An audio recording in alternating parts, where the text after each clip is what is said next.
Hi hello ಎಲ್ರಿಗೂ ನಮಸ್ಕಾರ. Welcome to Sandhya Shetty's kitchen. ಇವತ್ತಿನ ವಿಡಿಯೋದಲ್ಲಿ ಹೋಟೆಲ್ ಅಷ್ಟೇ ರುಚಿಯಾಗಿ ಎಗ್ ದೊನ್ನೆ ಬಿರಿಯಾನಿನ ಯಾವ ರೀತಿ ಮಾಡೋದಂತ ತೋರಿಸ್ತಾ ಇದ್ದೀನಿ. ಈ ರೀತಿ ಮಾಡೋದ್ರಿಂದ ಬಿರಿಯಾನಿ ರೈಸ್ ಉದುರುದ್ರಾಗಿ ಬರುತ್ತೆ, ಹಾಗೆಯೇ ಬಿರಿಯಾನಿದ ರುಚಿ ಕೂಡ ಪರ್ಫೆಕ್ಟ್ ಆಗಿ ಬರುತ್ತೆ. ಬನ್ನಿ ಹಾಗಿದ್ರೆ ರೆಸಿಪಿ ಹೇಗಿದೆ ಅಂತ ನೋಡೋಣ. ಮೊದಲಿಗೆ ಒಂದು ಮಿಕ್ಸಿ ಜಾರಿಗೆ 1 ಹಿಡಿ ಆಗೋಷ್ಟು ಪುದೀನ ಎಲೆಗಳನ್ನು ಸೇರಿಸ್ಕೊಳ್ಳಿ. 1 ಹಿಡಿ ಆಗೋಷ್ಟು ಕೊತ್ತಂಬರಿ ಸೊಪ್ಪು, ಅರ್ಧ ಇಂಚ್ ಆಗೋಷ್ಟು ಶುಂಠಿ ಮತ್ತು 3 ರಿಂದ 4 ಎಸ್ಲಾಗೋಷ್ಟು ಬೆಳ್ಳುಳ್ಳಿನ ಹಾಕ್ಕೊಳ್ಳಿ. 3 ರಿಂದ 4 ಹಸಿಮೆಣಸಿನಕಾಯಿ, ಕಡಿಮೆ ಖಾರ ಇರುವಂಥದ್ದಿದು. 1/4 ಚಮಚ ಆಗೋಷ್ಟು ಕಾಳುಮೆಣಸು ಮತ್ತು 1/4 ಚಮಚ ಆಗೋಷ್ಟು ಜೀರಿಗೆ, 2 ಪೀಸ್ ಆಗೋಷ್ಟು ಚಕ್ಕೆ, 2 ಏಲಕ್ಕಿ ಮತ್ತು 2 ಲವಂಗಾನ ಸೇರಿಸ್ಕೊಳ್ಳಿ. ಇವಾಗ ಇದಕ್ಕೆ ಒಂದು ಸ್ವಲ್ಪ ನೀರನ್ನು ಸೇರಿಸ್ಬಿಟ್ಟು ನೈಸಾಗಿ ರುಬ್ಕೊಳ್ಳೋಣ ಗ್ರೀನ್ ಮಸಾಲೆನ. ನಾನಿಲ್ಲಿ ಒಂದು ಪಾತ್ರೆಯಲ್ಲಿ 2.5 ಲೋಟ ಆಗೋಷ್ಟು ಬುಲೆಟ್ ರೈಸ್ನ ಆಲ್ರೆಡಿ ನೆನೆಯೋದಕ್ಕೆ ಹಾಕಿದ್ದೀನಿ. ದೊನ್ನೆ ಬಿರಿಯಾನಿನ ನಾರ್ಮಲ್ ಆಗಿ ಜೀರಿಗೆ ಅಕ್ಕಿನಲ್ಲಿ ಮಾಡ್ತಾರೆ ಅಥವಾ ಬುಲೆಟ್ ರೈಸಲ್ಲಿ ಮಾಡ್ತಾರೆ. ಎರಡೂ ಇಲ್ಲ ಅಂದರೆ ನಾರ್ಮಲ್ ಊಟದ ಅಕ್ಕಿನೇ ಬಳಸ್ಬೋದು. ಅಕ್ಕಿನ ಚೆನ್ನಾಗಿ ತೊಳೆದು ಅರ್ಧ ಗಂಟೆ ಆದ್ರೂ ನೆನೆಸ್ಕೊಳ್ಬೇಕಾಗತ್ತೆ. ಅಕ್ಕಿ ನೆನೆದಾದ ನಂತರ ಒಂದು ದಪ್ಪ ತಳ ಇರುವಂಥ ಪಾತ್ರೆಗೆ 2 ರಿಂದ 3 ಟೇಬಲ್ ಸ್ಪೂನ್ ಆಗೋಷ್ಟು ತುಪ್ಪ ಮತ್ತು 2 ರಿಂದ 3 ಟೇಬಲ್ ಸ್ಪೂನ್ ಆಗೋಷ್ಟು ಎಣ್ಣೆನ ಸೇರಿಸ್ಕೊಳ್ಳಿ. ಎಣ್ಣೆ ಮತ್ತು ತುಪ್ಪ ಚೆನ್ನಾಗಿ ಕಾದ ನಂತರ ಅದಕ್ಕೆ ಗರಂ ಮಸಾಲೆ ಐಟಮ್ಸ್ನ ಸೇರಿಸ್ಕೊಳ್ಬೇಕು. ನಾನಿಲ್ಲಿ ಚಕ್ಕೆ, ಲವಂಗ, ಏಲಕ್ಕಿ, ಸೋಂಪು, ಸ್ಟಾರ್ ಸೋಂಪು, ಪಲಾವ್ ಎಲೆ ಮತ್ತು ಕಸೂರಿ ಮೇಥಿನ ಹಾಕ್ಕೊಂಡಿದ್ದೀನಿ.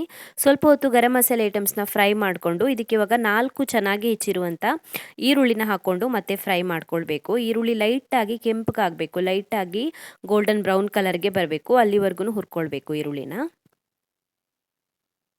ಈರುಳ್ಳಿನ ಚೆನ್ನಾಗಿ ಫ್ರೈ ಮಾಡ್ಕೊಂಡ ನಂತರ ಇದಕ್ಕೆ ನಾವು ಆಲ್ರೆಡಿ ರುಬ್ಬಿಟ್ಕೊಂಡಿರುವಂಥ ಗ್ರೀನ್ ಮಸಾಲೆನ ಸೇರಿಸ್ಕೊಳ್ಳೋಣ.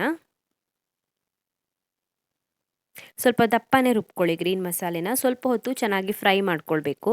ಒಂದು 2 ನಿಮಿಷ ಆದ್ರೂ ಉರಿನ ಮೀಡಿಯಂ ಫ್ಲೇಮಲ್ಲಿ ಇಟ್ಕೊಂಡು ಫ್ರೈ ಮಾಡ್ಕೊಳ್ಳಿ.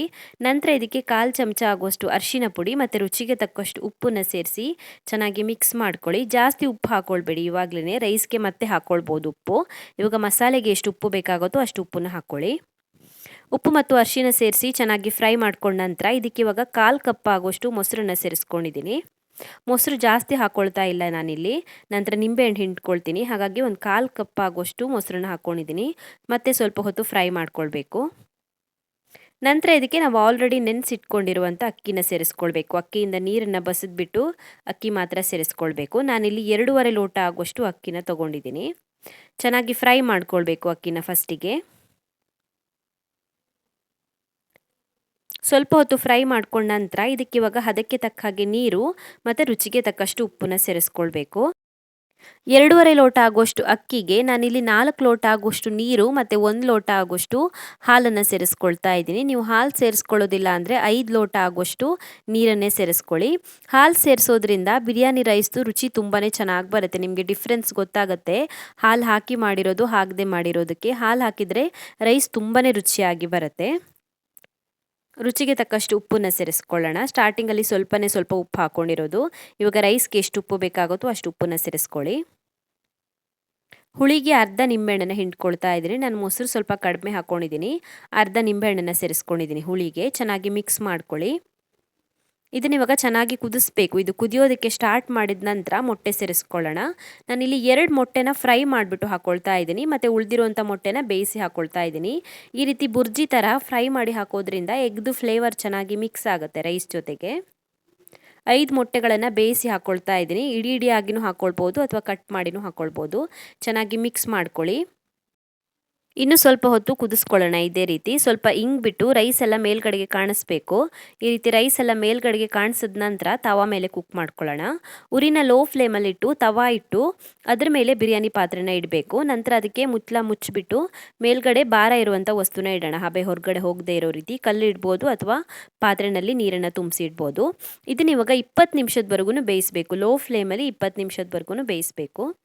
ಸೊ 20 ನಿಮಿಷ ಆದ ನಂತರ ಚೆಕ್ ಮಾಡ್ಕೊಳ್ತಾ ಇದ್ದೀನಿ. ಚೆನ್ನಾಗಿ ಹಿಂಗಿದೆ ನೋಡಿ, ಪೂರ್ತಿ ಡ್ರೈ ಆಗಿದೆ ನೋಡಿ, ಪರ್ಫೆಕ್ಟಾಗಿ ಬಂದಿದೆ, ಉದ್ರುದ್ರಾಗಿ ಬಂದಿದೆ ನೋಡಿ. ಸ್ವಲ್ಪನೂ ಸೀದು ಹೋಗೋದಿಲ್ಲ ಈ ರೀತಿ ಮಾಡೋದ್ರಿಂದ. ತವಾ ಇಟ್ಟು ಅದ್ರ ಮೇಲೆ ಕುಕ್ ಮಾಡೋದ್ರಿಂದ ಸ್ವಲ್ಪನೂ ಸೀದು ಹೋಗೋದಿಲ್ಲ. ಸೊ ಹೋಟೆಲಷ್ಟೇ ರುಚಿಯಾದ ಎಗ್ ದೊನ್ನೆ ಬಿರಿಯಾನಿನ ಯಾವ ರೀತಿ ಮಾಡೋದಂತ ನೋಡಿದ್ರಲ್ಲ, ಟ್ರೈ ಮಾಡಿ ನೀವು ಕೂಡ.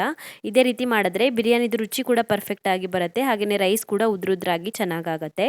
ಟ್ರೈ ಮಾಡಿ. Thank you for watching my video. ನಿಮಗೆ ವಿಡಿಯೋ ಇಷ್ಟವಾಗಿದ್ದರೆ ವಿಡಿಯೋಗೊಂದು ಲೈಕ್ ಕೊಡಿ, ಹಾಗೆಯೇ ಕಮೆಂಟಲ್ಲಿ ತಿಳಿಸಿ ಹೇಗಿದೆ ಅಂತ. ಇನ್ನೂ ಹೆಚ್ಚಿನ ವಿಡಿಯೋಗಳಿಗಾಗಿ ನನ್ನ ಯೂಟ್ಯೂಬ್ ಚಾನಲ್ಗೆ ಸಬ್ಸ್ಕ್ರೈಬ್ ಮಾಡ್ಕೊಳ್ಳಿ, ಹಾಗೆಯೇ ನನ್ನ ಫೇಸ್ಬುಕ್ ಮತ್ತು ಇನ್ಸ್ಟಾಗ್ರಾಮಲ್ಲಿ ಫಾಲೋ ಮಾಡೋದನ್ನು ಮರಿಬೇಡಿ.